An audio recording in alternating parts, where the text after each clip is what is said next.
Okay.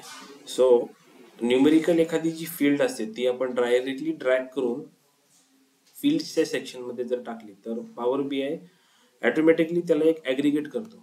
By default behaviour समिशन्स आहे ते तुम्ही चेंज करू शकता, average, minimum, max, but those are the aggregate functions, right? So मला पॉवर BI त्या न्यूमेरिकल फील्डला बाय डिफॉल्ट समेशन करून एक व्हॅल्यू प्रोव्हाइड करतोय. हे बिहेवियर काय आहे? This is the implicit measure. याला इम्प्लिसिट मेजर बोलतात. एक्सप्लिसिट मेजर म्हणजे काय? तुम्ही एक्सटर्नली फोर्सफुली एक मेजर क्रिएट करताय. जसं मी इथे न्यू मेजर म्हणू शकतो आणि इथे मी सांगितलं की टोटल क्वांटिटी जी आहे ती total quantity is nothing but a sum of sales फॅक्टच्या ऑर्डर क्वांटिटीची sum. Let's say total quantity is equal to sum of sales fact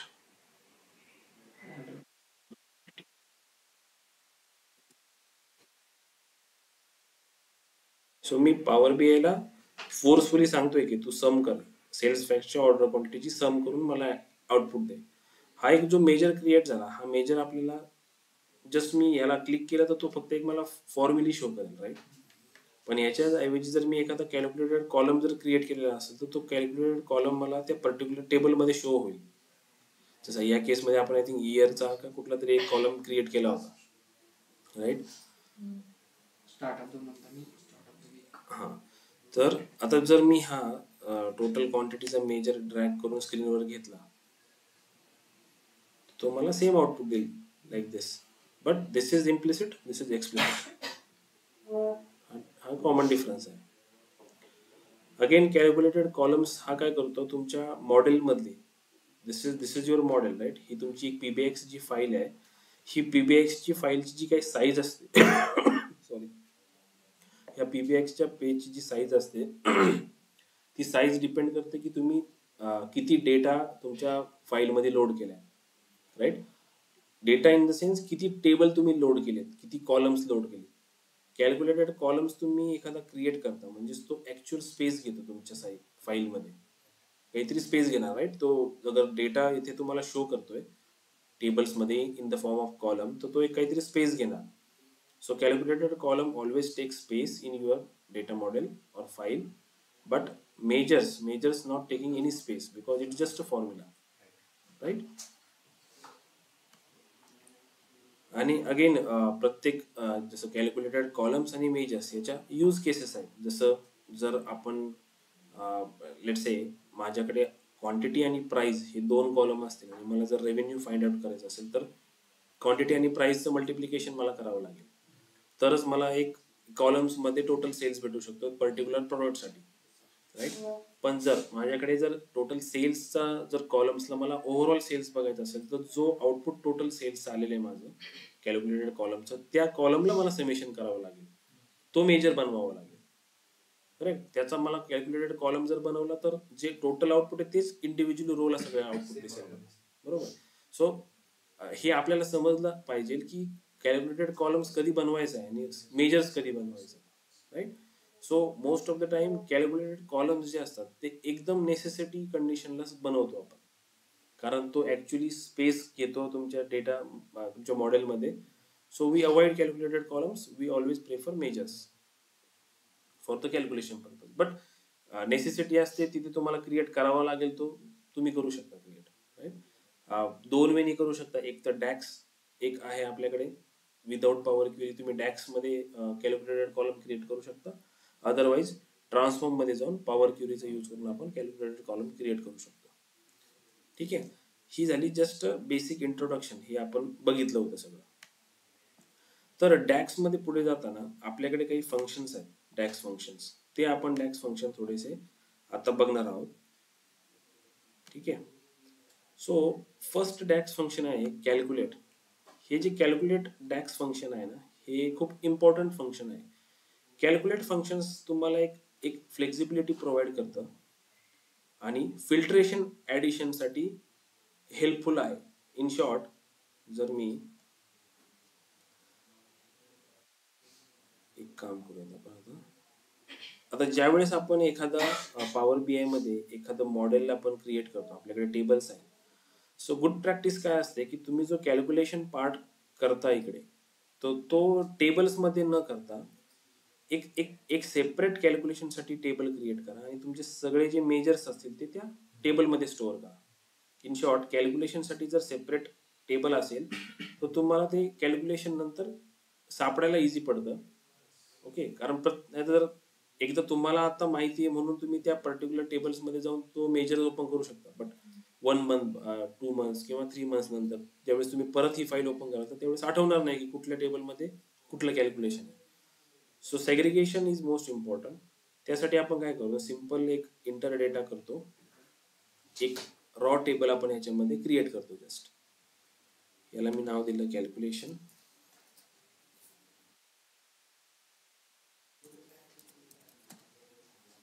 okay, and just load it.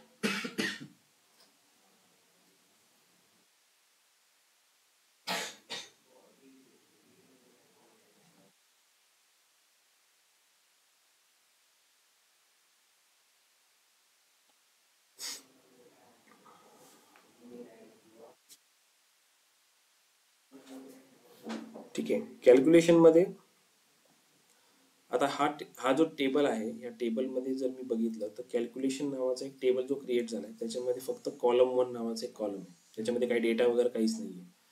ठीक आहे. माझ्याकडे इथे हा जो टोटल क्वांटिटीचा मेजर होता, मी हा कॅलेंडर डिम मध्ये बनवला इथे, राईट. ह्या कॅलेंडर डिमच्या अंडर इथे दिसतोय मला.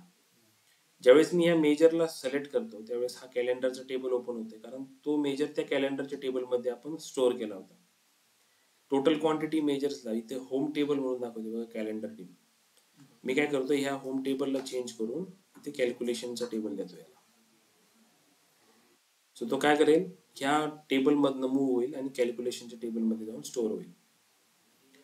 मेजर्स जे असतात ते कुठल्या टेबल्ससाठीच मर्यादित नसतात, ते कुठल्या टेबलसाठीच फक्त क्रिएट झालेले नसतात, ते तुमच्या पूर्ण डेटा मॉडेलला कंट्रोल करत असतात. ठीक आहे. सो मेजर्सचं जे आउटपुट असतं ते तुमच्या डेटा मॉडेल्सवर डिपेंड असतं. सो मेजर्स फक्त कुठल्या एका टेबलसाठी किंवा एखाद्या पार्टसाठी नसतो, एखाद्या अर्ध्या मॉडेलसाठी नसतो, ते होल मॉडेल तुमचं मेजर्स काम करत असतो. सो ते कुठल्या एखाद्या पर्टिक्युलर टेबलमध्ये स्टोअर न करता सेपरेट कॅल्क्युलेशन मध्ये आपण त्यांना स्टोअर करतो. व्हिज्युअलायझेशन करताना म्हणजे जो आपण मेजर कॉलम बनवलाय तो आपण कोणाबरोबर सुद्धा कम्पेअर करू शकतो, कोणत्या पण टेबल मधून कोणत्या पण कॉलम. हो. फक्त ज्या टेबल मध्ये तो मेजर बनवला त्याच्यावर नाही. आता लेट्स से हा टोटल ऑर्डर क्वांटिटीचा जो मेजर आपण बनवलाय तो कुठल्या टेबल मधनं बनवला, सेल्स फॅक्टच्या ऑर्डर क्वांटिटी पासून बनवला, करेक्ट. जर आपण मॉडेल बघितलं, आपलं मॉडेल सेल्स पॅकचा टेबल आपला ट्रान्झॅक्शन टेबल आहे, correct.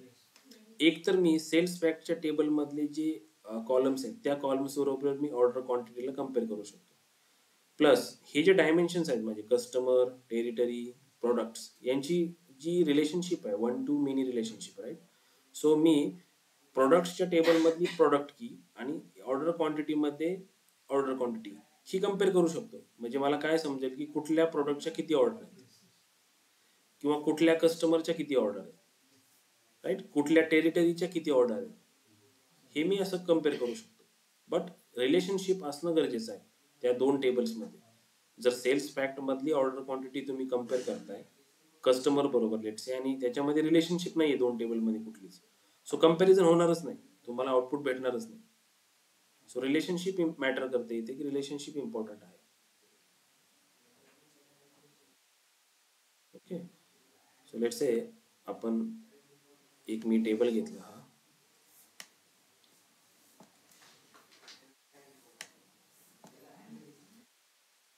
Total quantity in column section आणि प्रोडक्ट,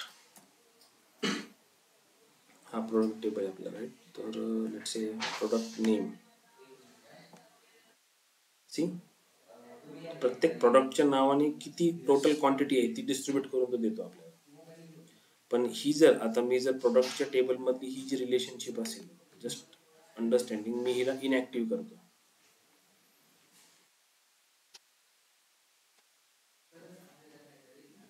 ठीक आहे, ही डॉटेड झाली म्हणजे इनॅक्टिव्ह रिलेशनशिप झाली. आणि आता मी जर चेक केलं याला, हा प्रोडक्ट नेम कुठून घेतला आपण, अरे आपण कस्टमरची करायची होती आपल्याला.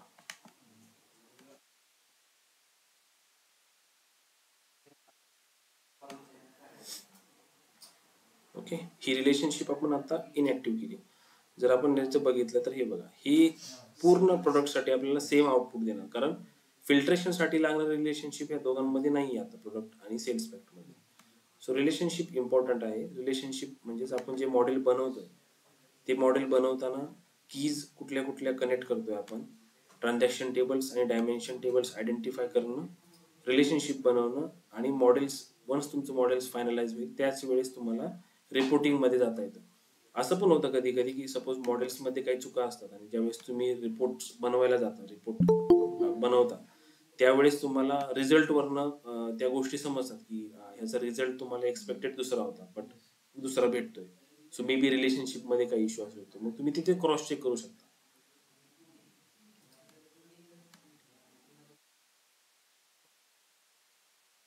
ओके, सो फर्स्ट डॅक्स फंक्शन बरोबर आपण बोलत होतो की कॅल्क्युलेट. सो आता जर कंडिशन अशी आहे, ही आपण जी टोटल ऑर्डर क्वांटिटी कॅल्क्युलेट केलेली आहे आणि आपल्याकडे वेगवेगळे रिजन्स आहेत. टेरिटरीचा जर मी कॉलम बघितला तर याच्यामध्ये माझ्याकडे रिजन्स आहेत, कंट्री आहे आणि कॉन्टिनेंट आहे. जर मी कंट्री वाईज जर ऑर्डर क्वांटिटी बघितली तर मला ती ऑर्डर क्वांटिटी दिसेल, राईट. इथं जर मी इन्स्टेड ऑफ प्रोडक्ट नेम मी जर कंट्री इथे पुट केलं, मी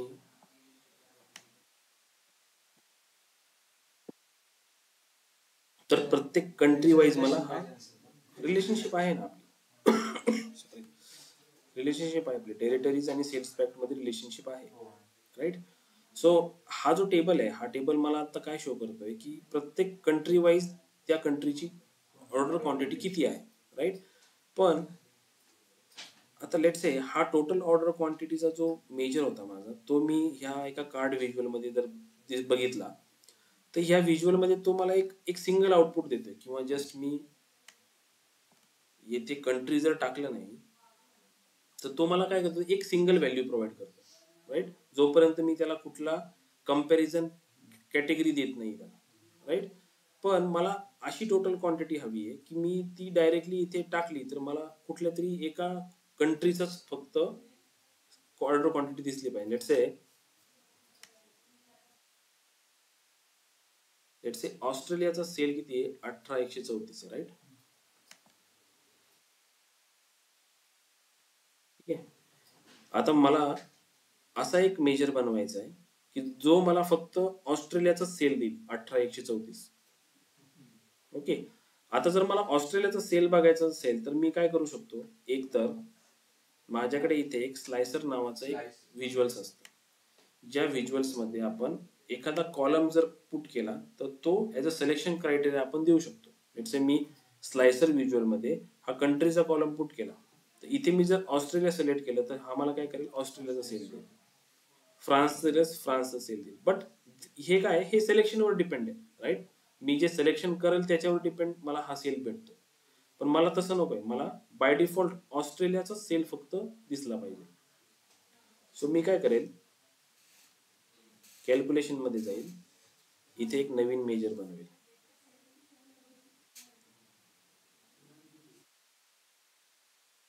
से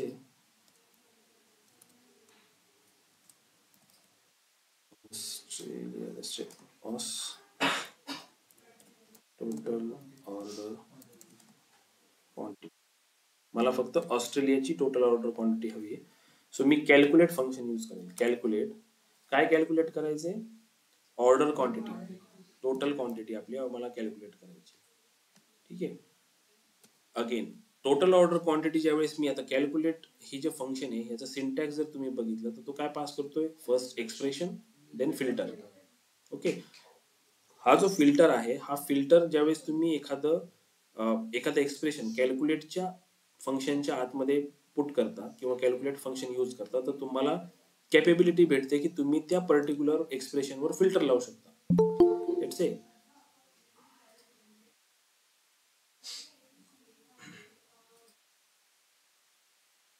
ठीक आहे. आता इथे मला काय बघायचंय की ही कंट्री ऑस्ट्रेलिया. सो मी काय करेल, कंट्री कंट्री कशात आहे, टेरिटरीजच्या कंट्रीमध्ये, राईट. टेरिटरीजच्या टेबलमध्ये कंट्री. कॉलम जो असतो तो column always comes with table name. आणि मेजर्स जो असतो बघा, ते मेजर डायरेक्टली कसं आलं, टोटल क्वांटिटी, त्याच्या पुढे मागे टेबलचं नाव वगैरे काही नाही आहे, right. So measures always come with only his name. आणि कॉलम जो येतो तो त्या पर्टिक्युलर टेबलचं नाव आणि नंतर कॉलमचं नाव. सो टेरिटरीज मधला country is equal to double inverted comma Australia. हे केस सेन्सिटिव्ह असेल, राईट. जसं स्पेलिंग इथे आहे तेच स्पेलिंग यूज करावं लागेल इथे. ओके. आणि मी याला जर इंटर केलं, जस्ट हाच मी जर ड्रॅग केला इथे स्क्रीनवर, ऑटोमॅटिक कॅल्क्युलेशन्स मध्ये कसं काय म्हटलं आता जो तुम्ही केला order quantity automatic direct calculations, कारण मी कॅल्क्युलेशनचा टेबल सिलेक्ट केला होता आणि नंतर मी टेबल measure सिलेक्ट केला आणि त्याच्यामध्ये मेजर ऍड केला. किंवा मी तो टेबल सिलेक्ट करू शकतो, तिथे राईट क्लिक करू शकतो आणि न्यू मेजर म्हणू शकतो, म्हणजे तो त्या टेबल्स मध्ये ऍड होत जाईल ऑटोमॅटिक. ओके.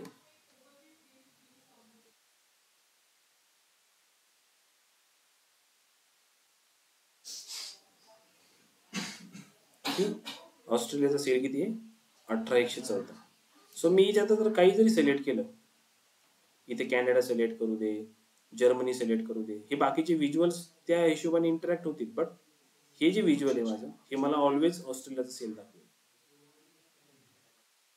कॅल्क्युलेट फंक्शनचं काम तेच असतं की एक्सप्रेशनवर आपण फिल्टर्स लावू शकतो. लेट्स से मी आता इथे कंट्रीचा फिल्टर लावला होता, मी अजून कुठले फिल्टर लावू शकतो, लेट्स से आपल्या डेटामध्ये बघूया आपण कुठला फिल्टर लावू शकतो. अजून कुठला पण लावू शकतो, कस्टमरच्या नावाचा लावू शकतो, प्रोडक्टचा लावू शकतो. तुम्हाला फक्त कॉमा करून पर्टिक्युलर प्रोडक्ट नेम, आता लेट्स से प्रोडक्ट कॅटेगरीचं टेबल आहे, राईट. सो इथे इथे कॅटेगरी नेम आहे ना, bikes, right. Let's say product category name is equal to bikes. तर मी काय करेल, ही टोटल ऑर्डर क्वांटिटीचा जो मेजर आहे माझा, याच्या समोर काय करेल, आता मला काय, Australia total order quantity for bikes. So मी काय करेल, याच्या पुढेच एक कॉमा दिला अजून. सो बघा, नेक्स्ट फिल्टर 2 कॉमा, फर्स्ट आपला फिल्टर 1 आपण दिला, फिल्टर 2, असे मल्टिपल फिल्टर देऊ शकता तुम्ही, याला लिमिट नाही आहे. सो प्रोडक्ट कॅटेगरीज मधला category name, right.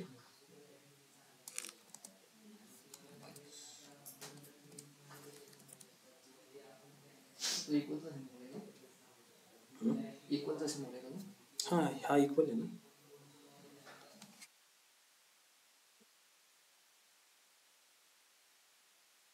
This is 4044. ही काय आहे, त्या पर्टिक्युलर, लेट्स से आता जर मी कंट्रीमध्ये, ह्या कंट्रीमध्ये ऑस्ट्रेलियासाठी जर मी 1834 टाकले, राईट. आणि इथेच प्रोडक्ट कॅटेगरी नेम पण त्याच्या शेजारी ऍड केलं.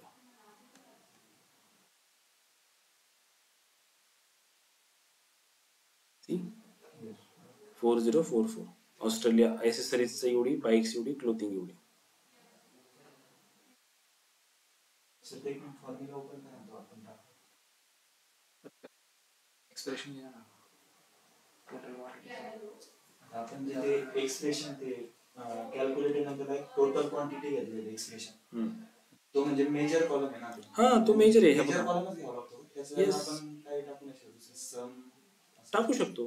आता इन शॉर्ट टोटल ऑर्डर, इथे इथे काय केले, टोटल क्वांटिटी जी आहे ते आपण काय टाकले, हे सम टाकले, राईट. त्याच्यावर हे पण टाकू शकतो. हो, त्याच्या जागी हे पण टाकू शकतो. मी सपोज हे कॉपी केलं आणि इन शॉर्ट तिथे फुल टाकण्यापेक्षा ऑलरेडी जी आपल्याकडे व्हॅल्यू फॉर्म्युल्यामध्ये बनवलेला आहे आपण ते यूज करू शकतो. Yes yes, measure. Okay. So let's say मी आता हा टोटल ऑर्डर क्वांटिटीचा टाकला होता, याच्याऐवजी मी सम म्हणू शकतो, सम ऑफ सेल्स ऑर्डर क्वांटिटी, तरी पण चालेल, तरी पण ते सेमच आउटपुट भेटेल तुम्हाला.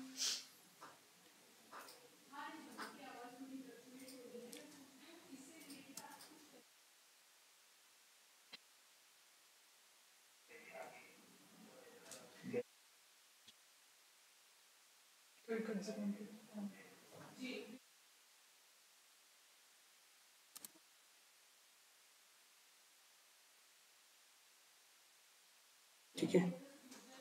सो हे जे पॅरेंथिसिस असतात आणि कॉमाज असतात ते मॅटर करतात इथे डॅक्समध्ये. थोडंसं त्याच्याकडे लक्ष ठेवावं लागतं. फिल्टर किती पण घेऊ शकतो आपण. फिल्टर तुम्ही अनलिमिटेड घेऊ शकता, तुम्हाला हवे ते फिल्टर तुम्ही टाकू शकता. बट फिल्टर टाकताना सुद्धा रिलेशनशिप लक्षात असणं खूप गरजेचं आहे. तुम्ही असे कसे पण फिल्टर नाही टाकू शकत, राईट. आता प्रोडक्ट आणि कस्टमर ह्या दोन टेबल्समध्ये रिलेशनशिप नाही आहे लेट्स से, आणि तुम्ही एखादी फील्ड प्रोडक्टच्या टेबलमधली कॅल्क्युलेट करता आणि तुम्ही तिथे कस्टमरचं फिल्टर नाही लावू शकत कस्टमरचं, कारण त्या दोन टेबल्समध्ये रिलेशनशिप नाही आहे काहीच. येस. त्याचं इनडायरेक्ट रिलेशनशिप नाही घेत कसं. इनडायरेक्ट कशी घेणार तुम्हाला सांग. कस्टमर आणि सेल्स फॅक्टचं रिलेशन. हो, पण जो फिल्टर आहे तुझा, तो फिल्टरची डायरेक्शन बघ ना. डायरेक्शन पण मॅटर करते ना. सो ज्या डायरेक्शनला ही आपला ॲरो आहे त्याच डायरेक्शनला फिल्टर पास होत असतो.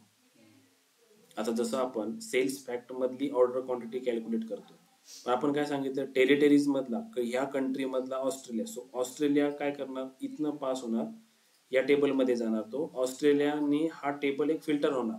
बॅकएंडला ही प्रोसेस होते की इथनं फिल्टर ज्यावेळेस तुम्ही सिलेक्ट करता तो फिल्टर ह्या 1 to many म्हणजे ह्या डायरेक्शननी या तुमच्या ट्रान्झॅक्शन टेबलमध्ये पास होतो. मग त्या फिल्टरचा क्रायटेरिया लावून तो टेबल फिल्टर आउट होतो. फर्स्ट तो काय करणार की फर्स्ट ऑफ ऑल सेल्सनी म्हणजे फॉर ऑस्ट्रेलिया हा सेल्स जो टेबल आहे त्याच्यातली जी टेरिटरी की आहे ती टेरिटरी की ह्या की बरोबर मॅच आहे ना. मग ऑस्ट्रेलियासाठी टेरिटरी की कुठली आहे, ती की या कीने हा टेबल फिल्टर होणार आणि फिल्टर झालेल्या टेबल्स मध्ये ज्या व्हॅल्यू शिल्लक राहतील त्या व्हॅल्यूचे समेशन येऊन तुम्हाला आउटपुट भेटेल. ओके. हे जे मी आता आपण आपलं अंडरस्टँड केलं की फिल्टर असा पास झाला, दिस इज फिल्टर कॉन्टेक्स्ट. तुम्हाला कधी कधी इंटरव्ह्यू मध्ये विचारतात की फिल्टर कॉन्टेक्स्ट काय असतो. सो फिल्टर कॉन्टेक्स्टची कन्सेप्ट जी असते त्याच्या मागचं लॉजिक जे असतं ते हे एक्सप्लेन करायचं. त्यांना सांगायचं की लेट्स से मी एक मेजर बनवलाय, टोटल ऑर्डर क्वांटिटीचा एक मेजर बनवलाय आणि त्या मेजरमध्ये मी फिल्टर पास केला, लेट्स से कंट्रीचा फिल्टर पास केला.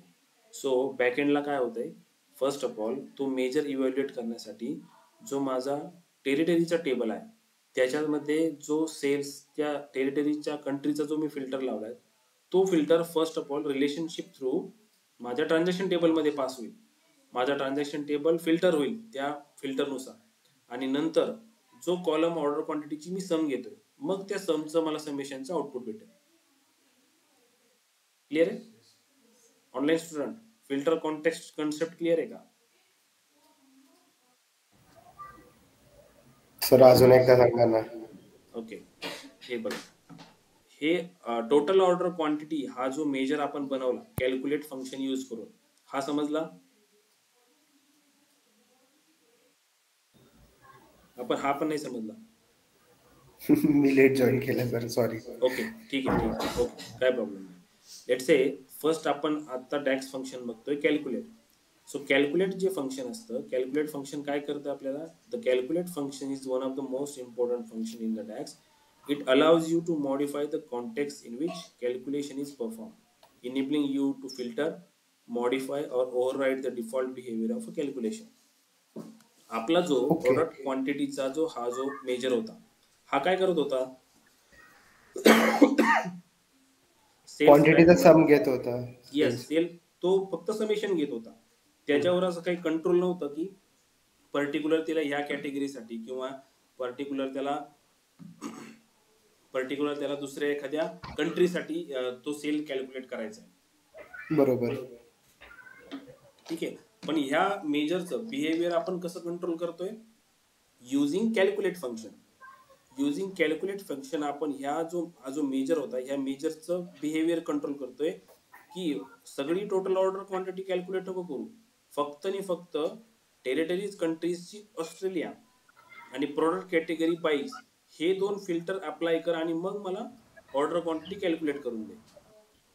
सो ज्यावेळेस आपण पॉवर बीआयला हा मेजर इव्हॅल्युएट करायला सांगितला, सो बॅकएंडला काय झालं, फर्स्ट ऑफ ऑल पॉवर बीआयने चेक केलं की टेरिटरीजची कंट्री हा जो कॉलम आहे म्हणजे हा टेरिटरीजचा टेबल आणि प्रोडक्ट कॅटेगरीचा टेबल हे दोन टेबल सेल्स फॅक्ट बरोबर रिलेशनशिप मध्ये आहेत का. ठीक आहे, ह्या दोघांची रिलेशनशिप पॉवर बीआयला सापडली. सो त्याने काय केलं, मग ऑस्ट्रेलिया आणि बाईक्स हे दोन फिल्टर जे होते ते फिल्टर सेल्स फॅक्ट मध्ये पास केले वाया दिस रिलेशनशिप, जी रिलेशनशिप बनलेली आहे त्यांच्याबरोबर. बिकॉज टेरिटरीजची वन टू मेनी आहे, राईट, आणि प्रोडक्टची बरोबर. पण वन टू मेनी आहे. Filter always pass from one side to many side because of this direction, ही डायरेक्शन जी आपल्याला दिसते. सो ऑस्ट्रेलिया आणि बाईक्सचे फिल्टर सेल्स फॅक्ट मध्ये गेले. या टेबलला त्यांनी पहिले फिल्टर केलं आणि एक एक इमॅजिनरी टेबल क्रिएट होतो, एक इमॅजिनरी टेबल क्रिएट होतो ज्याच्यामध्ये हे दोन फिल्टर लागलेले असतात. आणि मग ऑर्डर क्वांटिटी मध्ये ज्या फील्ड शिल्लक राहिलेल्या असतात त्या फील्डची समेशन भेटून आपल्याला हे आउटपुट भेटतं 4044. Okay, got it. Okay, thank you sir. आणि या प्रोसेसला आपण काय बोलतो, फिल्टर कॉन्टेक्स्ट बोलतो.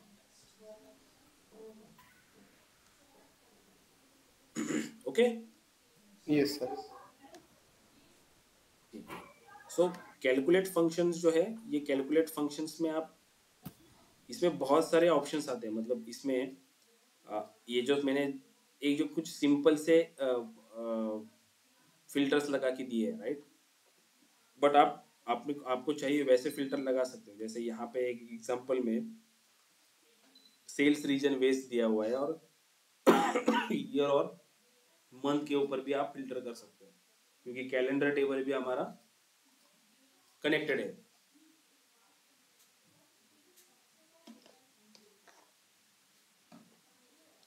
ओके, कैलकुलेट फंक्शन समझ में आ गया? Yes sir. Okay, so next function है सम एंड सम एक्स. सम फंक्शन तो हमने देख लिया, हे टोटल क्वांटिटी जी कॅल्क्युलेट केली आपण, राईट. तर इथे आपण सम फंक्शन यूज केलेलं आहे. आणि सम एक्स फंक्शन जे होतं ते सम एक्स फंक्शन आपण कुठे यूज केलं होतं, एक कॅल्क्युलेटेड कॉलम क्रिएट करण्यासाठी आपण सम एक्स यूज केलं होतं. ओके,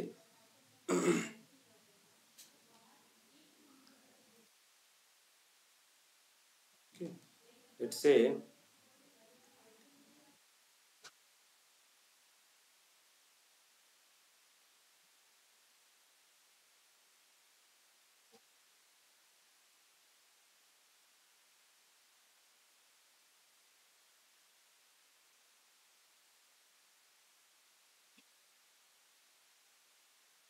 आता माझ्याकडे हा सेल्स फॅक्टचा टेबल आहे, राईट. सेल्स फॅक्टचा टेबल आहे आणि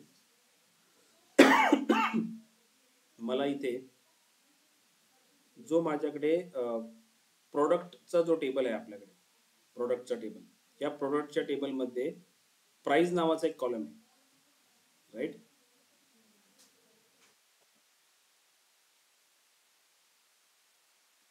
प्रोडक्ट प्राइस, हा प्रोडक्ट प्राइस नावाचा जो कॉलम आहे तो कुठल्या टेबलमध्ये, प्रोडक्टच्या टेबलमध्ये. आणि मला हा जो कॉलम आहे प्रोडक्ट प्राइसचा, हा कॉलम हवा आहे सेल्स फॅक्टच्या टेबलमध्ये. ओके, कन्सेप्ट बघा काय. हा प्रोडक्टचा टेबल इथे आणि हा माझा सेल फॅक्टचा टेबल. दोन्ही पण रिलेशनशिप मध्ये वन टू मेनी आहे.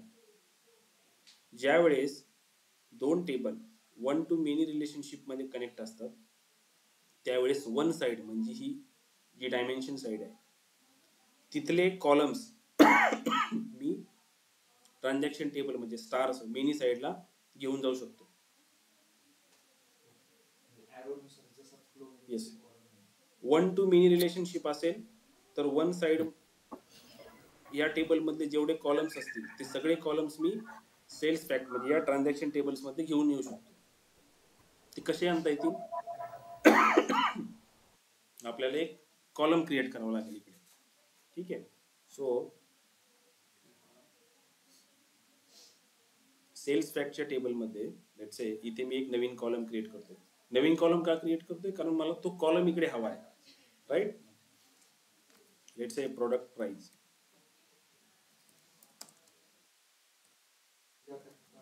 न्यू कॉलम म्हणतो, ज्याला आपण कॅल्क्युलेटर कॉलम म्हणतो.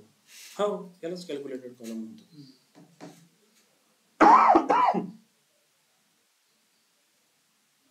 Okay, so product price. आता इथे आपल्याकडे एक फंक्शन आहे रिलेटेड नावाचं. रिलेटेड या रिलेटेड फंक्शनचं काम काय असतं? Returns a related value from another table. Okay, but दोन टेबल्समध्ये रिलेशन असणं गरजेचं आहे. वन टू मेनी रिलेशनशिप हवं. वन साईडकडनं तुम्ही कॉलम्स मेनी साईडकडनं घेऊन येऊ शकता. कन्फ्यूज नाही व्हायचं. मेनी साईडचे तिकडे जात नाही, डायमेन्शनचे तिकडे येतात फक्त, राईट. जर तुम्ही रिलेटेड वापरलं तर ॲटोमॅटिकली इथं ज्या ज्या टेबल्स पॉसिबल कॉलम्स इकडे येणं पॉसिबल आहे तेच टेबल्स इथे तुम्हाला दिसतील. जसं कॅलेंडर दिसतोय, कस्टमर दिसतोय, प्रोडक्ट कॅटेगरी दिसतोय आणि प्रोडक्ट दिसतोय, कारण हे सगळे टेबल वन टू मेनीनी कनेक्टेड आहेत सेल्स फॅक्टला. मला कुठला हवाय? प्रोडक्ट प्राइस हवा. सो तो टेबल, तो कॉलम मी सिलेक्ट करतो इथे आणि याला एंटर म्हणतो. ओके, इन शॉर्ट हा प्रोडक्ट प्राइसचा कॉलम इथे क्रिएट झाला. आता इथे माझ्याकडे प्रोडक्ट प्राइस आहे, ऑर्डर क्वांटिटी आहे, आणि मला जर टोटल रेव्हेन्यू काढायचा असेल तर यांचं मल्टिप्लिकेशन करावं लागेल, राईट. तुम्ही तुमच्याकडे क्रिएट करा. रिलेटेडनी हा कॉलम तुमच्या सेल्स फॅक्ट मध्ये घेऊन या. नाही, प्रोडक्ट की बघ ना, प्रोडक्ट की 352 नंबरच आहे ना, त्याच्यामुळं त्या पर्टिक्युलर त्या रिलेटेड प्राइस तीच आहे. सर आधी ब्लँक कॉलम बनवणं मॅन्डेटरी आहे का? नाही, मग नवीन कॉलम बनवणार कसा? तुला कॉलम्स घ्यावाच लागेल ना, न्यू कॉलम. म्हणजे ते डिरेक्टली घेत नाही म्हणजे हा, डिरेक्टली नाही घेणार, तुला न्यू कॉलम मेन्शन करावाच लागेल. ओके.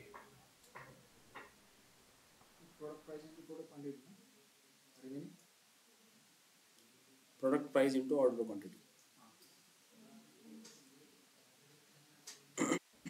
सर जर आपण आपल्याला एरोची डायरेक्शन चेंज करायचे पण राईट्स असतात ना, वन टू मेनू असो या मेनू. जर मी मेनू टू वन केलं आणि त्याच्या एरोचं डायरेक्शन बंद केलं तरी सुद्धा तो कॉलम मला घेता नाही आला. बेसिकली ही जी डायरेक्शन असते ना, ही डायरेक्शन फॉर फिल्टर पासिंग असते. हा, आता मग फिल्टर पासिंग आपण मग मेनू टू वनचं डायरेक्शन चेंज केलं.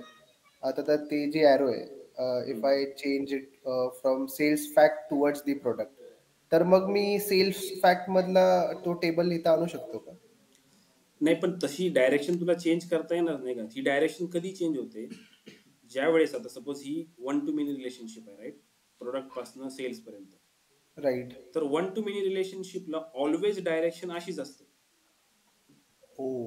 ओके, आता तुला ही डायरेक्शन चेंज करायची असेल तर तू एक तर ह्याला बोथ करू शकतो,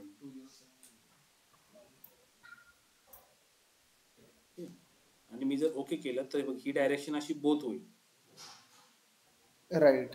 मग जर बोथ झाली तर सेल्स फॅक्ट मधला जो फिल्टर आहे, जो तुझा प्रोडक्ट कडनं आला होता आणि इथे आला, तर तो काय करेल? आता लेट्स से तुझ्याकडं जर असा अजून एखादा कुठला टेबल असेल जो प्रोडक्टला कनेक्ट असेल, प्रोडक्टशी त्याची वन टू मेनी मध्ये रिलेशनशिप असेल, राईट, तर मला वाटतं आपला रिटर्नचा टेबल आहे का कनेक्ट प्रोडक्टला? असेल ना सर? आहे बघ, हा आहे वाटतं बघ. म्हणजेच प्रोडक्टच्या टेबलची रिलेशनशिप हा जो प्रोडक्टचा टेबल आहे तो प्रोडक्टचा टेबल माझ्या सेल्स फॅक्टला पण कनेक्टेड आहे आणि रिटर्न्सला पण कनेक्टेड आहे. सो ज्यावेळेस हा बाय डायरेक्शनल केल्यामुळे काय होईल? फर्स्ट ऑफ ऑल प्रोडक्ट मधनं फिल्टर निघेल, ठीक आहे, तो फिल्टर इथे सेल्स फॅक्ट मध्ये येईल आणि इथने परत तो इथे पास होईल प्रोडक्ट मध्ये, कारण डायरेक्शन फिल्टर डायरेक्शन असल्यामुळे, आणि इथनं तो या रिटर्न्सच्या टेबल मध्ये पास होईल. अच्छा. आणि त्याच्यामुळे काय होतं? ही एम्बिग्युटी क्रिएट होते, त्याच्यामुळे तुझे रिझल्ट जे असतात ना ते चेंज होतात. ओके, सो सिंगल डायरेक्शनल ठेवणंच जास्त अप्रोप्रिएट. ऑलवेज आपण हे बाय डायरेक्शनल कधीच ठेवत नाही, आपण ऑलवेज सिंगल डायरेक्शनच ठेवतो मॉडेल. बाय डायरेक्शनल जर असेल तर आपण काय करतो की डॅक्स थ्रू बाय डायरेक्शनल यूज करतो. डॅक्स थ्रू आपण मॉडेल्स मध्ये सांगतो की फॉर पर्टिक्युलर दॅट म्हणजे ते कॅल्क्युलेशन परफॉर्म करण्यासाठी फक्त बाय डायरेक्शनल कन्सिडर करा आणि कॅल्क्युलेशन करा. आपण ते बघणार आहोत, पण हे एक जस्ट एक्झाम्पल की आपण असं करत नाही, ही बाय डायरेक्शन आपण ठेवत नाही कधीच. Always use single direction. Okay sir, thank you. Okay, so column create केला तो रिलेटेडने, असं नाही. प्रोडक्ट प्राइस म्हणून क्रिएट झाला इकडे. आता एक नवीन कॉलम मला क्रिएट करायचा इथे. काय क्रिएट करायचं? टोटल रेव्हेन्यू म्हणून.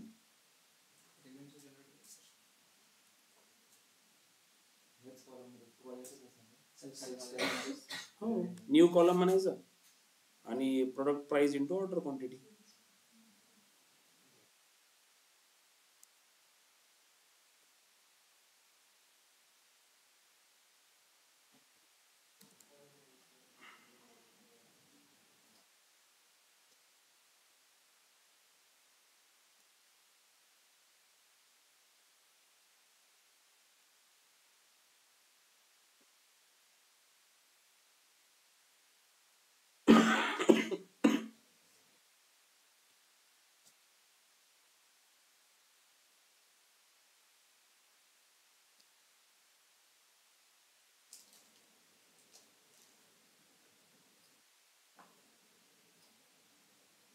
Simple multiplication, product price multiply by order quantity.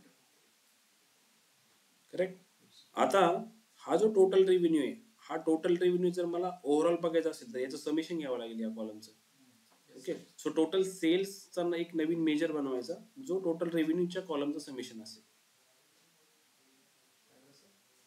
एक मेजर बनवायचा जो मला टोटल रेव्हेन्यूचं समेशन देईल ह्या कॉलमचं.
झालं. ओके. सो जर या टोटल सेल्सला मी जर आता टॅब्युलर फॉर्मॅटमध्ये चेक केलं की सेल्सचं डिस्ट्रीब्युशन कसं आहे कॅटेगरी नेम आणि सब कॅटेगरी नेमला, माझ्याकडे दोन व्हिज्युअल्स आहेत, एक टेबल आणि एक मॅट्रिक्स. या दोन व्हिज्युअल्स मधला डिफरन्स असा आहे की फर्स्ट जे तुम्ही बघताय टेबल बघ, इथे सिम्पली तुम्ही कॉलम्स तुम्हाला क्रिएट होतील फक्त की कॅटेगरी नेम, सब कॅटेगरी नेम आणि टोटल सेल्स, हे तुम्ही जस्ट कॉलम्स इथे जसं जसे ऍड करत चालाल तसं फक्त तुम्हाला डिस्ट्रीब्युशन दिसेल. पण हेच डिस्ट्रीब्युशन जर मी मॅट्रिक्स मध्ये बघितलं तर ते असं दिसेल. मला काय करतोय तो ऍक्सेसरीज रिलेटेड जे सब कॅटेगरीज ते त्यांनी बरोबर सॉर्ट केल्या. हे प्लस साईन दिसते, या प्लस साईनला जर मी क्लिक केलं तर तो ऍक्सेसरीज रिलेटेड ज्या सब कॅटेगरीज तो इथे त्यांनी सॉर्ट केल्या आणि त्याचं डिटेल्स इथे देतं. Same way bikes, same way clothing. म्हणजेच मॅट्रिक्स व्हिज्युअल जे आहे, दिस इज मॅट्रिक्स व्हिज्युअल. हे मॅट्रिक्स व्हिज्युअल काय करते आपल्याला हेरार्किकल जो डेटा असतो त्या हेरार्किकल डेटाच्या फॉर्म मध्ये रिझल्ट शो करतो. राईट. जसं मी एक्सपांड करू शकतो रिझल्ट. ओके. आपण ज्यावेळेस रिपोर्ट बनवणार आहे ते व्हिज्युअल्स आपण बघणार आहेत परत. ओके. जस्ट मी तुम्हाला एक ओव्हरलुक, एक आयडिया यावी की व्हिज्युअल्स मध्ये डिफरन्स कसा आहे. त्यावेळेस कन्फ्युजन नको व्हायला की मॅट्रिक्स घेतलंय आपण की टेबल घेतलं. सर त्याच्यासाठी कॅटेगरी नेम आणि सब कॅटेगरी नेम एका टेबल मध्ये असणं इम्पॉर्टंट आहे का? We can bring it down from 2 different tables. हे 2 डिफरंट टेबल मधनच आहेत ना. कॅटेगरी ह्या प्रोडक्ट कॅटेगरीच्या टेबल मधनं आहे आणि हो सब हा कॅटेगरी हे सब कॅटेगरीच्या टेबल मधनं आहे. हा ठीक आहे. ओके. हा गॉट इट. हे रिलेशनशिप जी आहे तुमची बनलेली आहे ना त्याच्या बेसिसवर ते फिल्टर आउट होते. ठीक आहे. ओके. कारण प्रोडक्ट आणि प्रोडक्ट कॅटेगरी ह्याच्यामध्ये पण रिलेशनशिप आहे ना. हा राईट. राईट ना. येस. की बाकी प्रोडक्ट कॅटेगरी आणि sub category.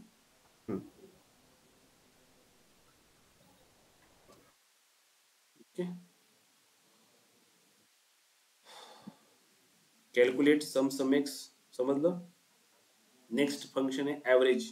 Average simple function आहे की एखाद्या न्यूमेरिकल कॉलमचं तुम्हाला जर ॲव्हरेज काढायचं असेल तुम्ही ॲव्हरेज काढू शकता इझिली. समेक्स मध्ये रिलेटेड फंक्शन यूज करू शकतो. समेक्स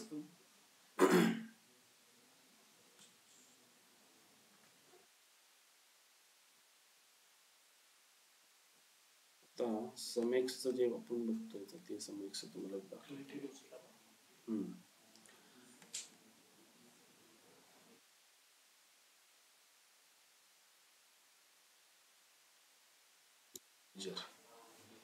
ओके. आता आपण काय केलं होतं एक रिलेटेड फंक्शन यूज करून तो कॉलम इकडे घेऊन आलो होतो राईट. आणि आपण काय केलं एक नवीन कॉलम बनवला की ज्या कॉलम मध्ये आपण टोटल रेव्हेन्यू कॅल्क्युलेट केला आणि नंतर मग काय केलं टोटल रेव्हेन्यूला परत सम केला आपण. सो ही जी प्रोसेस होती ही लक्षात घ्या आता प्रोसेस की फर्स्ट ऑफ ऑल आपण कॅल्क्युलेशन केलं. कॅल्क्युलेशन करून एक कॉलम क्रिएट केला आणि नंतर त्या कॉलमचं सम घेतलं.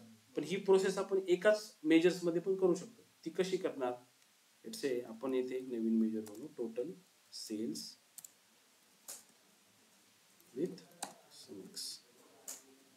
ओके. सो समेक्स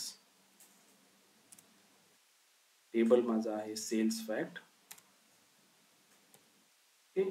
एक्सप्रेशन काय माझं ऑर्डर क्वांटिटी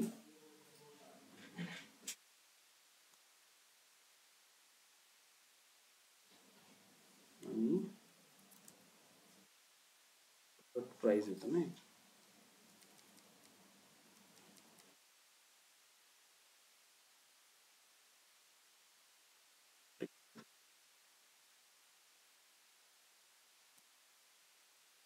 प्रोडक्ट प्राइस.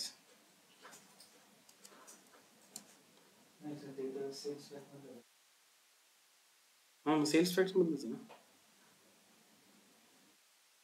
आपण सेल्स फॅक्ट मध्ये रिलेटेड यूज करून आणलंय ना प्रोडक्ट प्राइसचा कॉलम.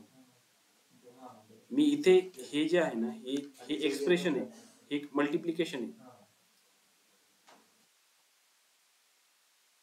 ओके. याचं आउटपुट चेक करूया आपण काय येते.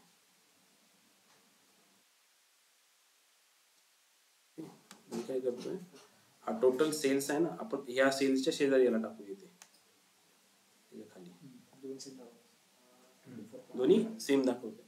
आता इथे झालं काय या नवीन मेजर मध्ये आपण काय केलं आपण हे this SUMX it is not a iterator function. हे इटरेटर फंक्शन काय करतंय तुम्ही जे एक्सप्रेशन द्यायला देता येते की एक्सप्रेशन मध्ये काय सांगताय की ऑर्डर क्वांटिटी आणि प्रोडक्ट प्राइसचं जो समेशन मल्टिप्लिकेशन कर हे तुमचं एक एक्सप्रेशन आहे किंवा हा तुम्हाला एक आउटपुट हवं आहे. आणि हा सेल्स फॅक्ट टेबल आहे म्हणजे कुठल्या टेबलमध्ये तुम्हाला तो एक्सप्रेशन रन करायचं आहे रो वाईज. सेल्स फॅक्टच्या टेबलमध्ये हे दोन्ही कॉलम आहेत ऑर्डर क्वांटिटी आणि प्रोडक्ट प्राइस बरोबर. सो प्रत्येक रो वाईज तो काय करतोय प्रत्येक रो ला जाणार ऑर्डर क्वांटिटी आणि प्रोडक्ट प्राइस जे आपण एक नवीन कॅल्क्युलेटेड कॉलम्स क्रिएट केला होता. हे टोटल रेव्हेन्यूचा जो कॅल्क्युलेटेड कॉलम क्रिएट केला हे तुम्हाला इथे दिसतंय हा कॅल्क्युलेटेड कॉलम क्रिएट झाला. पण इटरेटर फंक्शन समेक्स मध्ये हे कॅल्क्युलेशन बॅकएंडला होतंय रो वाईज कॉलम ऍड नाही होणार. हे कॅल्क्युलेशन बॅकएंडला होते. हे आपण का केलं की आपल्याला डिफरन्स बघायचा होता की समेक्स आपण आता यूज करून सेम आउटपुट आणलंय आपल्याला कॅल्क्युलेटेड कॉलमची गरज नाही. पण टोटल रेव्हेन्यूचा कॉलम आपण क्रिएट करून हे जे आउटपुट आलंय तो 2071 ते कसं आलंय ही product price multiply by this one हे आउटपुट जे आलंय हे आउटपुट समेक्स इटरेटर फंक्शनच्या केसमध्ये रो वाईज इटरेट होऊन त्याने इमेजरी टेबल क्रिएट करतो सेपरेट. आणि वन्स तो पूर्ण टोटल रेव्हेन्यूचा म्हणजे हा टोटल रेव्हेन्यूचा एका इमेजनरी टेबल्स मध्ये ज्यावेळेस आउटपुट त्याला भेटेल सगळे रो संपल्यानंतर मग तो त्या कॉलमचं समेशन देईल. हे आपल्याला आउटपुट इथे भेटतंय. जर मी टोटल सेल्स आणि हे विथ समेक्स बरोबरचं आपण इथे जर कम्पेअर केलं तर आता ह्याच्यामध्ये इफिशियंट वे कुठला, instead of creating separate column we can use समेक्स. त्या केसमध्ये समेक्स मेजर पण क्रिएट झाला आणि कॉलम्स पण ऍड नाही झाला, राईट. सो तुमच्या फाईलची जी साईज आहे ती कमीच राहिली. So this is unnecessary, right. Total रेव्हेन्यूचा आपण कॉलम क्रिएट करून मग मेजर त्याला समेशन घेण्यापेक्षा इटरेटर फंक्शन्स आपल्याकडे आहेत, ते इटरेटर फंक्शन आपण ह्या यूज केससाठी यूज करतो. समेक्स एक्सप्लेन करता येईल ना तुम्हाला? इंटरव्ह्यू मध्ये विचारतात what is the difference between sum and SUMX. काय सांगताल सम अँड समेक्सचा डिफरन्स? सम फक्त कॉलमला, SUMX we can do it in measures. Yes. समच्या केसमध्ये तुमच्याकडे एक्झिस्टिंग न्यूमेरिकल कॉलम असतो टेबलमध्ये प्रेझेंट, राईट. तुम्ही त्या कॉलमची डायरेक्टली सम घेता की तुम्ही स्पेसिफाय करता. समचा सिंटॅक्सच काय सांगतो की sum in bracket column name pass करा बोलतो. सो म्हणजेच कॉलम तुमच्याकडे प्रेझेंट पाहिजे, इमेजनरी कॉलम तुम्ही देऊ शकत नाही. म्हणजे तुमच्या टेबलमध्ये असलेले जे कॉलम्स आहेत न्यूमेरिकल कॉलम त्या कॉलम्सला तुम्ही रेफरन्स देऊ शकता तिथे. पण समेक्सच्या केसमध्ये काय होते, समेक्सचं जे सिंटॅक्स आहे ते काय सांगतं की फर्स्ट टेबल पास करा, कुठल्या टेबलमध्ये तुम्हाला ते इटरेटर तुम्हाला एक्सप्रेशन तुम्हाला रो वाईज इटरेट करायचे. सो समेक्स इन ब्रॅकेट टेबल आपण काय दिला, सेल्स फॅक्ट, कॉमामध्ये नेक्स्ट पार्ट करतो एक्सप्रेशन. कुठलं एक्सप्रेशन, मल्टिप्लिकेशन आहे, डिवायडेशन आहे, एनी अदर मॅथमॅटिकल रिलेशन, काही पण असू शकते तिथे एक्सप्रेशन जागेत. हे मल्टिप्लिकेशन फॉर पण एक्झाम्पल घेतलं, एक्सप्रेशन काही पण असू शकतं. ओके. सो एक्सप्रेशन उसने पास किया है अभी, तो एक्सप्रेशन पास करने के बाद वो हर एक रो में जाएगा, मल्टीप्लिकेशन करेगा, एक इमेजिनरी टेबल क्रिएट करेगा टोटल सेल्स के लिए. वो एक जो कॉलम है मल्टीप्लिकेशन के बाद आने वाला रो वाइज, हर एक रो के लिए वो वैल्यू, वो जब कॉलम क्रिएट हो जाएगा उसके बाद उसका वो सम लेगा और फाइनल आउटपुट हमें मिलेगा. ये क्लियर है? समेक्स, सम और जो हमने अभी यूज किया, हाँ एक एक्सप्रेशन. सिंटैक्स आप सिर्फ सम और समेक्स का सिंटैक्स याद रखो, एक्सप्लेन आप अपने आप खुद कर पाओगे. एक्सप्रेशन म्हणजे जे तुम्ही मल्टिप्लिकेशन करतोय तुम्ही फॉर्म्युला,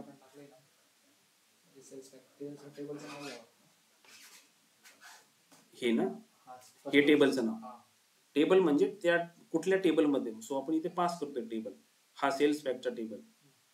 मला जर समेक्सचे इटरेशन प्रोडक्ट प्राइस मध्ये जर यूज करायचं असतं किंवा तिथे मला ऍव्हरेज काढायचं असतं, लेट्स मी प्रोडक्ट प्राइस मध्ये जर मला बघायचं असेल की सगळ्या प्रोडक्टचं ऍव्हरेज काय, सो मी काय करू शकलो असतो, ऍव्हरेज एक्स यूज केलं असतं. मी ऍव्हरेज एक्स कुठे जा, प्रोडक्टच्या टेबलमध्ये जा आणि प्राइसचं कॉलम रेफर कर, राईट. ठीक आहे. ठीक आहे, तर आपण ऍव्हरेज बघूया. ऍव्हरेज काय असेल, लेट्स से आपल्याकडे इथे आता ह्या सेल्स फॅक्ट मध्ये हा प्रोडक्ट प्राइस आहे, किंवा लेट्स से आपण प्रोडक्टच्या टेबल मध्ये जाऊया, कारण इंडिव्हिज्युअली तिथे एका प्रोडक्ट साठी एक प्राइस आहे, राईट. प्रोडक्ट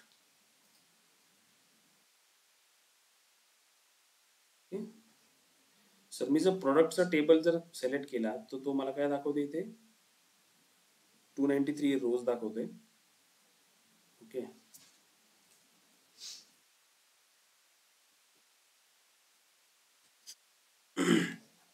आता मला ह्या जर लेट्स से मला जर ह्या पर्टिक्युलर प्रोडक्ट प्राइसचं या प्रोडक्ट कॉस्टला कुठला पण न्यूमेरिकल कॉलम असेल त्याचं जर ऍव्हरेज बघायचं असेल, सिम्पली मी काय करू शकतो, कॅल्क्युलेशन वर गेलो, मी राईट क्लिक केलं, याला म्हटलं मला न्यू मेजर दे, राईट.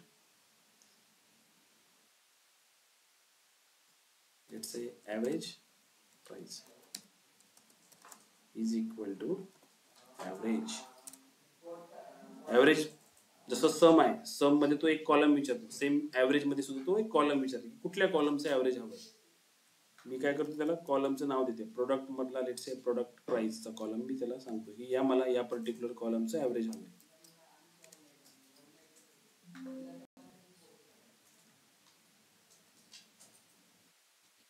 ओके, आणि या जर मी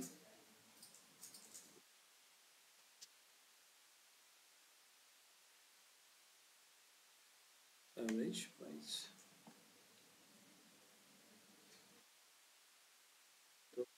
cannot work with values of string. Okay, ठीक आहे. तो असं काय एरर शूट केला याने, जर मी प्रोडक्टच्या टेबलमध्ये गेलो आणि हा प्रोडक्ट प्राइसचा जर कॉलम बघितला, ते स्ट्रिंग आहे का, नंबर अच्छा नाही साईज घेतलाय का मी? ओके, मला वाटलं की प्रोडक्ट प्राइसचीच आपली ही चुकली. ओके, सो ते असं एरर का आला, कारण स्ट्रिंगच्या जो टेक्स्ट वाला कॉलम असेल त्याचा ॲव्हरेज निघू शकत नाही, राईट? Yes, average price.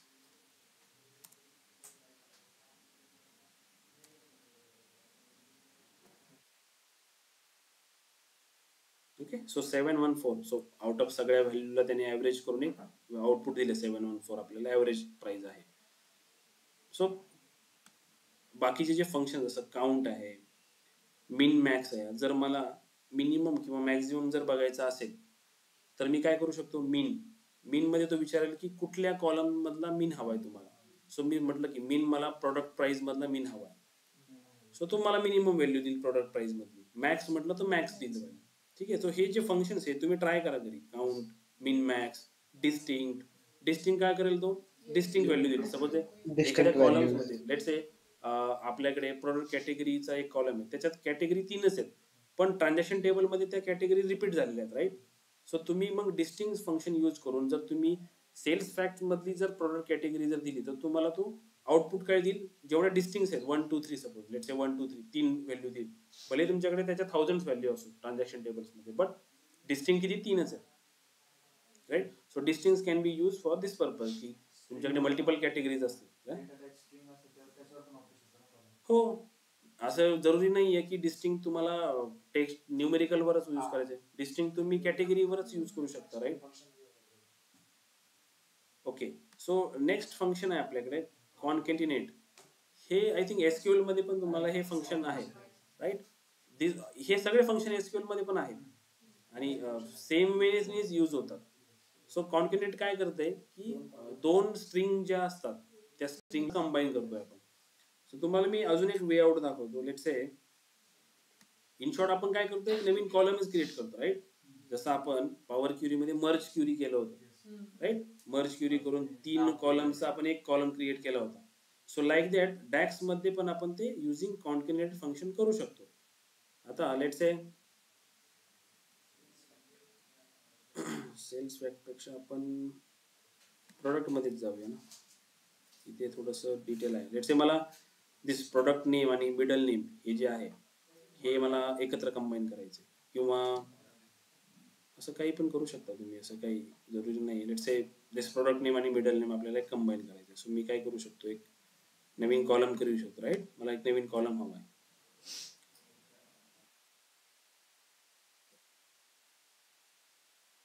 कॉलमला नाव देऊ आपण कॉनकॅटिनेट. काय कॉनकॅटिनेट, राईट?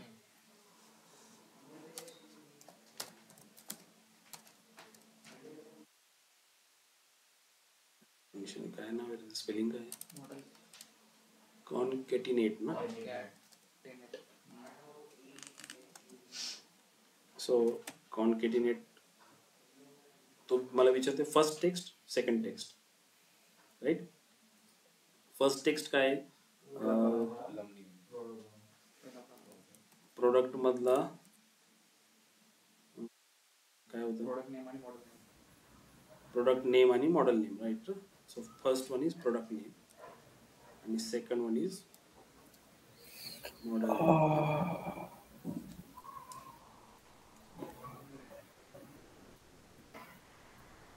सो हे दिस हे कनेक्ट झालं.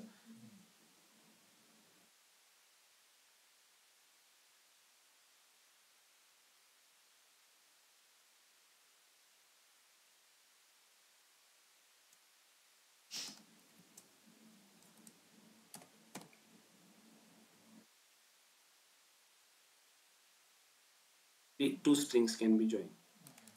सो कॉन्कॅनेट ह्या फंक्शन मध्ये आपल्याला फक्त 2 स्ट्रिंग जॉईन करू शकतात. पण तर आपण असं पण एक वे आउट करू शकतो की लेट्स से मी अजून एक नवीन कॉलम घेतोय, new column. Instead of using concatenate function आपण सिम्पली काय करू शकतो, कॉन्कॅटिनेट टू. लेट्स से मी काय करू, डायरेक्टली इथे कॉलमचं नाव देते प्रोडक्ट नेम. नेमच होतं ना, product name. Product name. Okay. And can be use to join string और कॉलम वॉट एव्हर. तुम्ही कॉलम्स पण जॉईन करू शकता. अँड मला मध्ये त्यांच्यामध्ये स्पेस हवाय, सो मी स्पेस देतो इथे. राईट. अगेन अँड मला प्रोडक्ट नेम नंतर काय हवंय, स्पेस. प्रोडक्ट स्पेस नंतर हवंय middle name. Right. Sorry, model name. Product model name मी असं पण जॉईन करू शकतो. राईट. मी याच्या जागी इथे स्पेस दिला, इथे मी एम्पर सोबत डॉलर टाकला.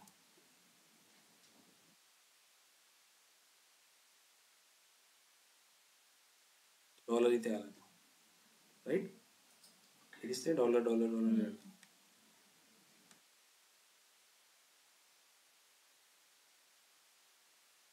मल्टिपल तुम्ही हे अँड यूज करू शकता. बेसिकली हे यूज कुठं होतं की ज्यावेळेस आपण एखादी इमेज किंवा एखादं व्हिज्युअलायझेशन बनवतो त्याच्यातलं जे टायटल्स असतात ना, ते टायटल्स पण आपल्याला डायनॅमिक करावे लागतात की आपल्या सिलेक्शन नुसार ते टायटल्स चेंज झाले पाहिजे. सो त्या केसमध्ये तुम्हाला हे अँड किंवा हे एम्परसाइड आपण जे बोलतो, एम्परसाइड हे this is sign for ampersand. Right. तर एम्परसाइड आपल्याला तिथे यूज होतो कॉन्कॅनेटसाठी. So concatenate function only uses 2 strings, right? But this ampersand can be used multiple strings or more than 2 strings can be used. Okay. हे समजलं. कॉन्कॅनेटला एक alternative veg कुठला आहे? हा अँड नाही बोलायचं, एम्फरसाइड बोलायचं. अँड नाही बोलायचं त्याला. ओके. आपण एक इथपर्यंत बघू, लेंथ पर्यंत, मग थांबूयात. ओके. नेक्स्ट लेफ्ट आणि राईट आणि लेंथ हे दोन एक आहेत. ओके. लेफ्ट म्हणजे काय की लेट्स से एखादा कॉलम आहे. लेट्स से मला ह्या कॉलम मधल्या लेफ्ट साईडचे मला हे 5 कॅरेक्टर हवे किंवा राईट साईडचे मला हे 3 कॅरेक्टर हवे. सो तुम्हाला ते कट करून देईल. सेम फंक्शन आपण कुठलं यूज केलं होतं, आपण पॉवर क्युरी मध्ये डिलिमिनेटर एक होतं आणि एक्स्ट्रॅक्ट मध्ये पण होतं. राईट. एक्स्ट्रॅक्ट फंक्शन्स मध्ये होतं की text before delimiter, text after delimiter. So इथे आपल्याकडे लेफ्ट आणि राईट हे 2 फंक्शन आहे. लेफ्ट काय करतोय की कितीपासून, पण इथे डिलिमिनेटरचा जो आहे तसा इथे तुम्हाला तो ऑप्शन भेटणार नाही. इथे काय भेटू शकतं की लेफ्ट पासून किती हवेत, राईट पासून किती हवेत. Let's say new column create केला आपण इथे आणि मला लेट्स से हे स्पोर्ट नाव हवे फक्त. राईट. 1 2 3 किती आहे, 3 5. Right. So let's say sport म्हणून आपण करूया. सो मी करतो लेफ्ट. तो काय करतो, टेक्स्ट. राईट. टेक्स्ट कुठलं आहे, नो. हा सर, हे कॉन्कॅनेट टेक्स्ट. राईट. दिस कॉन्कॅनेट. तो कॉलम विचारतो की कुठला टेक्स्टचा कॉलम आहे आणि किती कॅरेक्टर हवेत तुम्हाला. Let's say 5.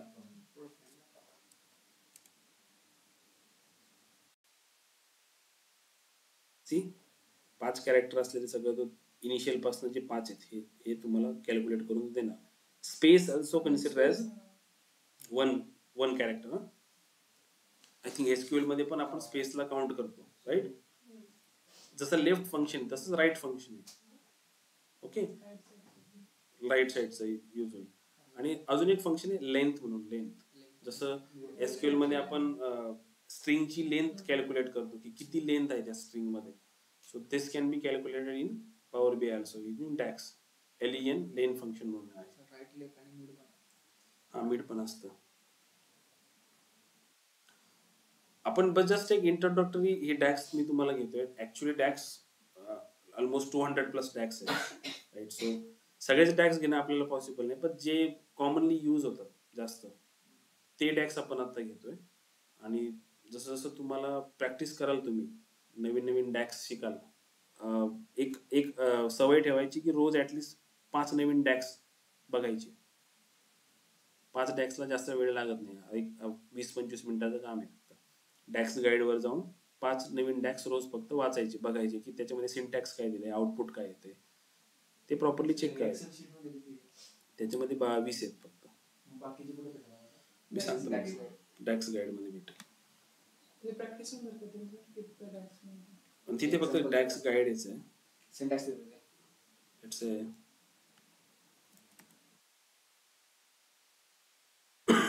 तर लेफ्ट राईट मध्ये आपण फक्त स्टार्टिंग इंडेक्सच देऊ शकतो का, एंडिंग Yes. इंडेक्स नाही देऊ शकत?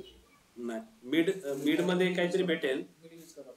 पण डेलिमिनेटर आणि ह्या ज्या गोष्टी असतात त्या पॉवर क्युरी मध्ये मोर इझिली तुम्हाला ऑप्शन्स भेटतो तो. पण तेच डॅक्स मध्ये करायचं म्हटलं ना थोडस किचकट जातं. So okay. थोडं आपण हे पण बघतो की आपल्याला फिजिबिलिटी, आपल्याला सोयीस्कर कुठलं पडतं. जर पॉवर क्युरीचा ऑप्शन अवेलेबल असेल तर मोस्टली हे जे कॉलम्स वगैरे जे लागणारे असतात ते आपण पॉवर क्युरी मध्येच क्रिएट करून घेतो. मल्टिप्लिकेशन वाले कॉलम असतील ते डॅक्स मध्ये वगैरे क्रिएट करतो आपण, पण मोस्टली कॉलम क्रिएशन वगैरे काय असेल ते पॉवर क्युरी मध्येच करतात.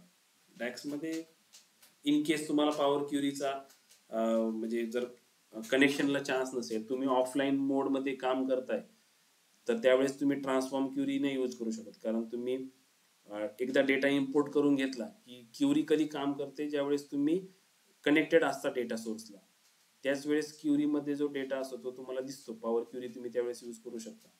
बट तुम्ही सपोज इम्पोर्ट मोड मध्ये एकदा डेटा क्लायंट कडनं घेतलाय टेस्टिंगसाठी आणि तुम्ही तुमच्या ऑफलाईन मोड मध्ये त्याच्यामध्ये डॅक्स वगैरे क्रिएट करणं, मॉडेल क्रिएट करणं हे सगळं करता. पण त्या केसमध्ये तुम्ही ज्यावेळेस पॉवर क्युरी मध्ये ओपन करता ट्रान्सफॉर्म डेटाला, ते त्यावेळेस तुम्हाला एरर शूट करेल की तुम्ही ओपन नाही करू शकत. लेट्स से सर आपण तर करतोय ना. आपण कारण data- आपला जो डेटा सोर्स आहे तो तुझ्या सिस्टम मध्येच आहे ना. म्हणून आता लेट्स से माझ्याकडे एक डेटा सोर्स आहे, मी तुम्हाला दाखवतो जस्ट. ओके, म्हणजे सर जो ऑनलाईन कनेक्ट करून जो डेटा एक्सट्रॅक्ट करतो आपण, इम्पोर्ट करतो पॉवर बँक, ती फाईल सिस्टम मध्ये नाही होत सर. सिस्टम मध्ये सेव्ह होते ती फाईल.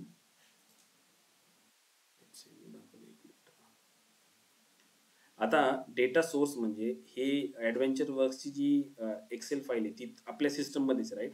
सो डेटा सोर्स इथेच आहे, दुसरीकडे नाहीये. आता सपोज मी ही जी फाईल ओपन करतोय, हा डेटा मी क्लायंटच्या एसक्यूएल सर्व्हरवरनं घेतलेला, राईट. इम्पोर्ट मोड मध्ये म्हणजे तो डेटा आहे माझ्याकडे, डेटा व्ह्यू मध्ये मला डेटा दिसेल, पण मी ज्यावेळेस पॉवर क्युरी ओपन करेल ना ट्रान्सफॉर्म मध्ये जाऊन, त्यावेळेस तो मला म्हणेल connect data first, connect to data source. त्या डेटातून तुम्ही फाईल ओपन करू शकता का म्हणजे असं विदाउट ते- पॉवर? तेच आता पॉवर बीआय ची फाईलच ओपन केली ना मी त्या डेटाची.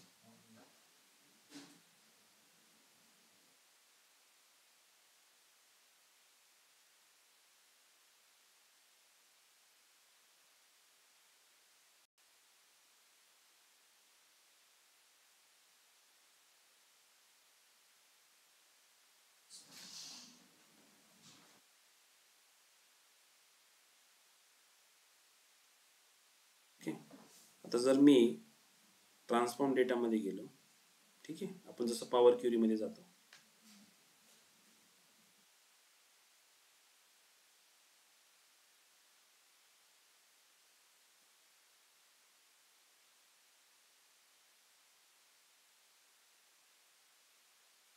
हे बघ, मी कुठले टेबल जरी ट्राय केले तर तुम्हाला टेबल दिसणारच नाही ते. टेबल पण नाही. जे टेबल सपोज जे टेबल्स आपण नंतर बनवलेले असतात ना, जसं कॅलेंडर वगैरे आहे, हे टेबल दिसणार मला, बट पण त्यांचे जे सर्व ते जे डेटा रिलेटेड टेबल्स आहेत ते दिसणारच नाही. सो मग या केसमध्ये आपण पॉवर क्युरी यूज नाही करू शकत. जोपर्यंत तुम्ही डेटाला कनेक्ट करत नाही, लाईव्ह मध्ये त्यांच्याशी कनेक्ट नसाल, तोपर्यंत पॉवर क्युरी नाही यूज करू शकत. मग तोपर्यंत तुम्ही काम नाही थांबवू शकत ना. नाही, पण मग पॉवर काय झाली मला वाटलं आता एक्सेल फाईल मध्ये होते तसा डाटा सपोज त्यांचा आपण एक्सेल मध्ये नाही असं. इव्हन एक्सेल मध्ये जरी असेल पण तो त्यांच्या डोमेन मध्ये असेल, तुझ्या डोमेनच्या बाहेर पडला, कनेक्ट नसेल डेटा, तो दिसत नाही तो डेटा.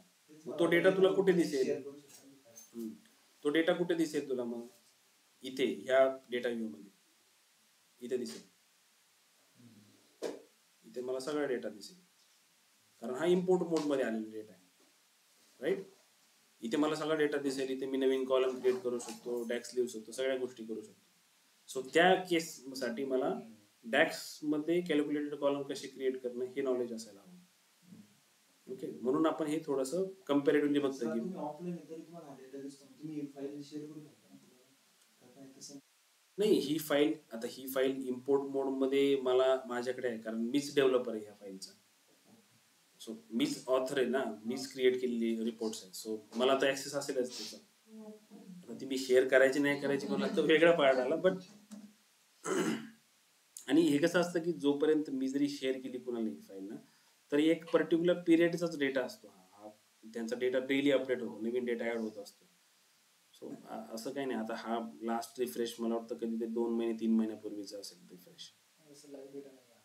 हा, म्हणजे हा फक्त एक सिमिलर जो स्ट्रक्चर डेटा आहे ना, तो डेटा आहे. तुम्ही एकदा व्हिज्युअलायझेशन बनवलं तर ते लाईव्ह अपडेट होत असेल ना हा, एकदा डेटाला कनेक्ट झालं की ते अपडेट होतं सगळं ऑटोमॅटिकली. कारण स्ट्रक्चर मध्ये काही चेंजेस होत नाही ना, डेटा फक्त ऍड होत राहतो टेबलमध्ये. ठीक आहे. सो लेंथ पर्यंत आपण बघितलंय. उद्या आपण हे थोडंसं अप्पर लोअर आणि प्रॉपर हे जे आहे हे एकदा बघून घ्या. दिस इज जस्ट एक कॅपिटल लेटर स्मॉल लेटर्स जे असतात आपण जे केलं होतं तिकडे. प्रॉपर मध्ये सर Yes. बॅकस्पेस वगैरे ओके, सो इम्पॉर्टंट फंक्शन कुठले आहेत? इफ स्विच हे जे 2 फंक्शन्स पुढचे आहेत ना, ते इम्पॉर्टंट आहेत. ते आपण उद्या बघू डिटेल्स मध्ये. एखादं कंडिशन्स जे देतो आपण, येस ट्रू फॉल्सचे कंडिशन्स असतात, त्या कंडिशन्स आपण याच्या थ्रू देऊ शकतो, इफ आणि स्विच थ्रू. सो ते इम्पॉर्टंट आहे, ते बघूयात आपण उद्या. ओके, ठीक आहे. चलो. रेकॉर्डिंग आणि फाईल शेअर करू.